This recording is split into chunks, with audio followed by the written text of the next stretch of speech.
Hello student, তোমরা যারা ক্যালকাটা ইউনিভার্সিটির আন্ডারে থার্ড সেমিস্টারের ছাত্রছাত্রী আছো এবং তোমাদের শিক্ষাবিজ্ঞান সাবজেক্টটা পাস কোর্সে আছে, তোমাদের জন্য আজকের ক্লাসটা খুবই গুরুত্বপূর্ণ। আজকের ক্লাসে তোমাদের 2019 সাল, 2020 সাল এবং 2021 সালে যেসব 2 নম্বরের এসএকিউ প্রশ্ন এসেছিল সেই এসএকিউ প্রশ্নের সমাধান নিয়ে আলোচনা করব। আর এখান থেকে তোমরা পরীক্ষায় অতি অবশ্যই কমন পাবে। প্রথমে দেখো 2019 সালে যেসব প্রশ্নগুলো এসেছিল তার সমাধানটা তোমরা প্রথমে দেখে নাও। দেখো 1 নম্বর প্রশ্ন আছে, সমাজতত্ত্ব বলতে কি বোঝো?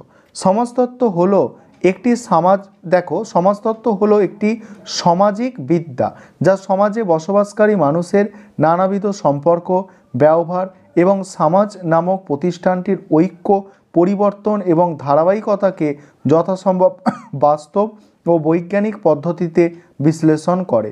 ম্যাক্স ওয়েবার এর অভিমত অনুযায়ী সামাজিক কার্যাবলীর অধ্যয়নই হলো সমাজতত্ত্ব। তারপরের প্রশ্ন, শিক্ষা প্রক্রিয়ায় সামাজিক মিথস্ক্রিয়ার যে কোনো দুটি গুরুত্বপূর্ণ উল্লেখ করো। দেখো 1 নম্বর পয়েন্ট, সামাজিক মিথস্ক্রিয়ার ফলে সমাজের অভ্যন্তরে সামাজিক আচার আচরণের ধারাবাহিকতা গড়ে ওঠে। 2 নম্বর বলছে সামাজিক মিথস্ক্রিয়ার ফলে বাস্তব উপযোগী শিক্ষা প্রক্রিয়ার পরিবর্তন হয়। তারপরের প্রশ্ন কি আছে দেখো, সামাজিকরণ কাকে বলে? ব্যক্তিকে সামাজিক জীবনের সাথে মিলেমিশে থাকার জন্য উপযুক্ত করে তোলার প্রক্রিয়াই হলো সামাজিকরণ।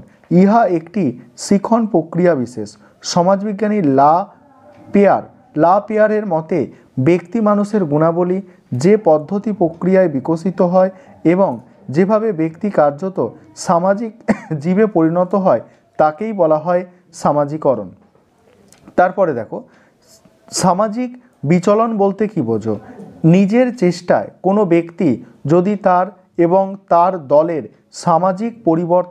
সামাজিক মর্যাদার পরিবর্তন সাধনে সক্ষম হয় তাহলে সেই পরিবর্তন সামাজিক স্তরকে বলা হয়, সেই পরিবর্তিত সামাজিক স্তরকে বলা হয় সামাজিক বিচলন বা সামাজিক সচলতা।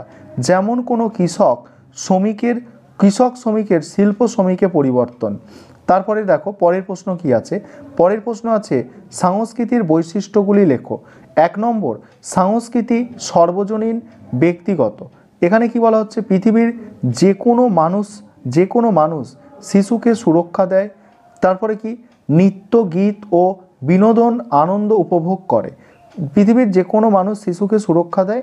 আর হচ্ছে কি, নৃত্য, গীত ও বিনোদনে কি করে, আনন্দ উপভোগ করে। 2 নম্বর, সংস্কৃতি শিক্ষা নির্ভর। যে পরিবার ও সমাজে শিশু জন্মগ্রহণ করে বড় হয় সেখান থেকেই তার সংস্কৃতির আয়ত্ত করে।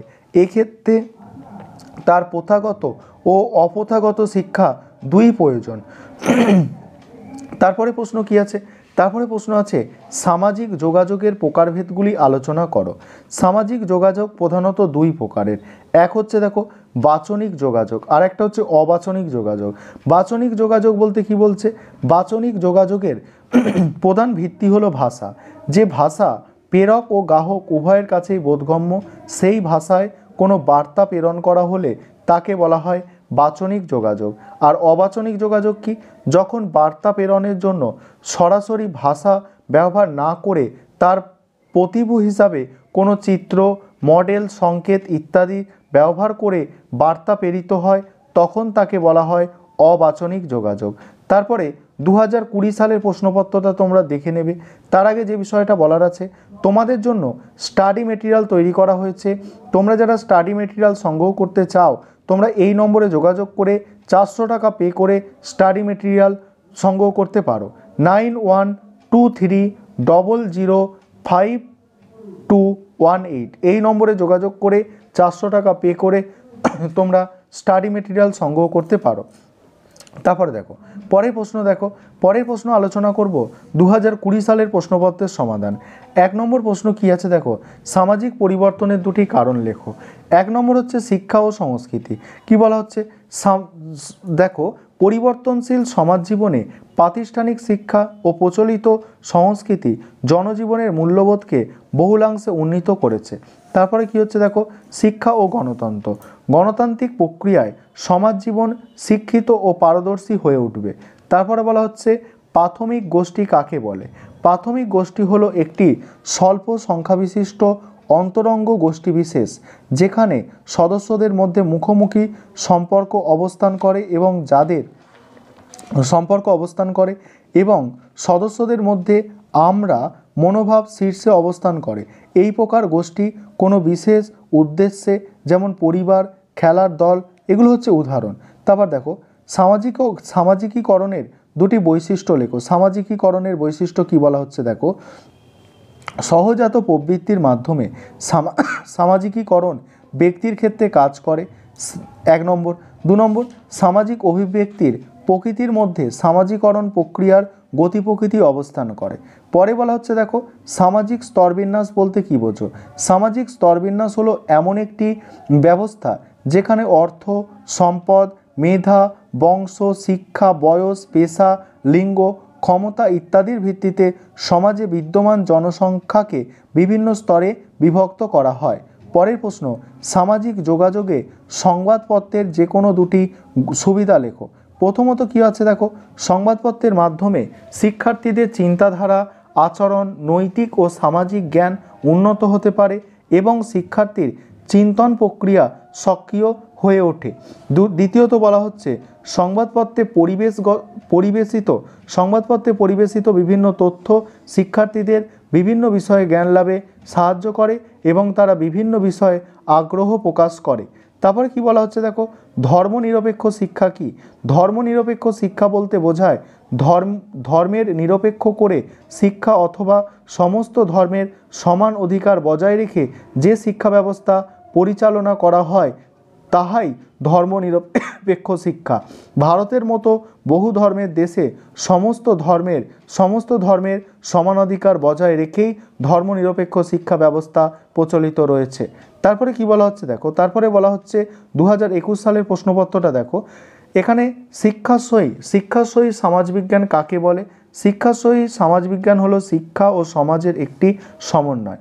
ইহা হলো এক ধরনের বিজ্ঞান যা সামাজিক প্রক্রিয়া, সামাজিক গোষ্ঠী ও সামাজিক প্রতিষ্ঠানের মধ্যেকার সম্পর্কের ব্যাখ্যা বিশ্লেষণ করে এবং সেখানে সমাজস্থ ব্যক্তি তার অভিজ্ঞতা অর্জন ও সংগঠিত করে থাকে। তারপরে দেখো প্রান্তিক গোষ্ঠীর দুটি বৈশিষ্ট্য লেখো। 1 নম্বর কি, প্রান্তিক গোষ্ঠী নির্দেশক গোষ্ঠীকে আদর্শ মনে করে তাকে অনুকরণ করে থাকে। তারপরে কি বলা হচ্ছে, বলছে প্রান্তিক গোষ্ঠীর দুটি বৈশিষ্ট্য, একটা বৈশিষ্ট্য হলো, আরেকটা বৈশিষ্ট্য কি আছে, নির্দেশক গোষ্ঠীর অনুসরণ করে প্রান্তিক গোষ্ঠী সামাজিক স্তরবিন্যাসের ওপর দিকে উঠতে চায়। তারপরে দেখো সামাজিক মিথস্ক্রিয়া বলতে কি বোঝো। সমাজে বসবাসকালে ব্যক্তি তথা গোষ্ঠী কতগুলি সুনির্দিষ্ট আচরণবিধি মেনে চলে। তারপর কি এখানে আরেকবার দেখো প্রশ্নের উত্তরটা, সমাজে বসবাসকালে ব্যক্তি তথা গোষ্ঠী কতগুলি সুনির্দিষ্ট আচরণবিধি মেনে চলে বা মেনে চলতে হয়। এই আচরণবিধি একে অন্যকে প্রভাবিত করে। আচরণগত এই পারস্পরিক প্রতিক্রিয়াকে সামাজিক মিথস্ক্রিয়া বলে। এর ফলে সমাজের অভ্যন্তরে সামাজিক আচরণের ধারাবাহিকতা গড়ে ওঠে। তারপরে কি সামাজিক স্তরবিন্যাস কি। সামাজিক স্তরবিন্যাস হলো এমন একটি ব্যবস্থা যেখানে অর্থ, সম্পদ, মেধা, বংশ, শিক্ষা, বয়স, পেশা, লিঙ্গ, ক্ষমতা ইত্যাদির ভিত্তিতে সমাজে বিদ্যমান জনসংখ্যাকে বিভিন্ন স্তরে বিভক্ত করা হয়। পরের প্রশ্ন আছে, অর্থনীতির ওপরে শিক্ষার দুটি মূল প্রভাব লেখো। 1 নম্বর পয়েন্ট, বর্তমানে অধিকাংশ ক্ষেত্রেই শিক্ষা একটি পেশাদারী কার্যক্রমে পরিণত হয়েছে। 2 নম্বর পয়েন্ট, শিক্ষাকে সরকারের সামাজিক ও নৈতিক দায়িত্ব হিসাবে গ্রহণ করে দেশের মোট জাতীয় উৎপাদনের একটি উল্লেখযোগ্য অংশ শিক্ষা খাতে বিনিয়োগ করতে হয়। পরের প্রশ্ন, সামাজিকীকরণের অর্থ। ব্যক্তিকে সামাজিক জীবনের সাথে মিলেমিশে থাকার জন্য উপযুক্ত করে তোলার প্রক্রিয়াই হলো সামাজিকরণ। ইহা একটি শিখন প্রক্রিয়া বিশেষ। সমাজবিজ্ঞানী লা পেয়ার এর মতে ব্যক্তি মানুষের গুণাবলী যে পদ্ধতি প্রক্রিয়ায় বিকশিত হয় এবং যেভাবে ব্যক্তি কার্যত সামাজিক জীবে পরিণত হয় তাকেই বলা হয় সামাজিকীকরণ। এই ছিল তোমাদের আজকের ক্লাস।